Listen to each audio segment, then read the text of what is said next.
Hi,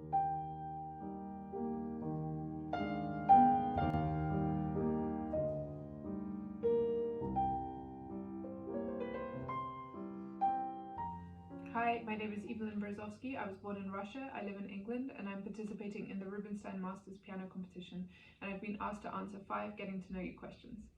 So the first question is, what's the best piece of advice you ever had from a teacher, and who was the teacher?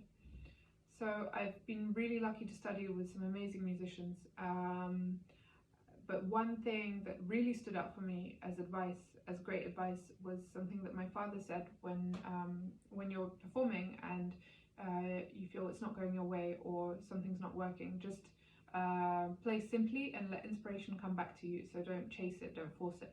I think that all of us have had moments on stage where we feel exasperated or a bit lost as to, like, you know, we hear something in our heads but it's not going on stage. So the best thing to do is just to let it be and hope for the best that it returns. What is your ritual for right before the concert? I wish I could say I had one. I don't.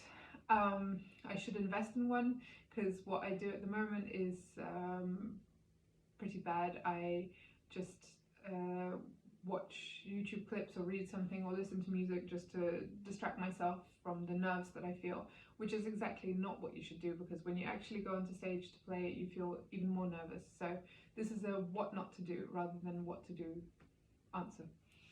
Beethoven, Chopin, or Rachmaninoff, and why?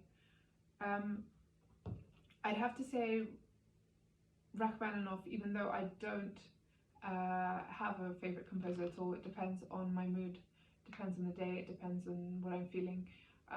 There's too many great there are too many great composers for me to say there's just one that I really love, but Rachmaninoff, because it feels like home, feels closest to home, and not only pianistically speaking but culturally, the influences behind his music, the religion and the Russian choral tradition, that feels so much part of who I am as a person. So for that reason, Rachmaninoff.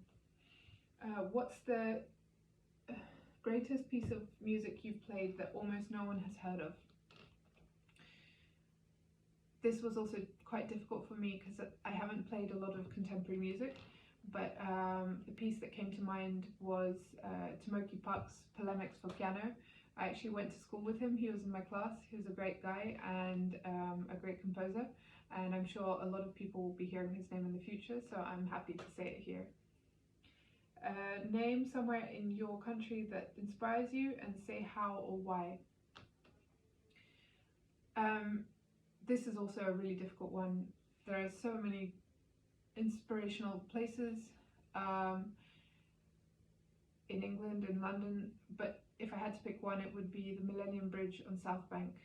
I love walking across it. I love listening to a song from one end to the other, seeing the Thames and seeing the Royal Festival Hall, Queen Elizabeth Hall, dreaming about playing there, the skate park just below. It feels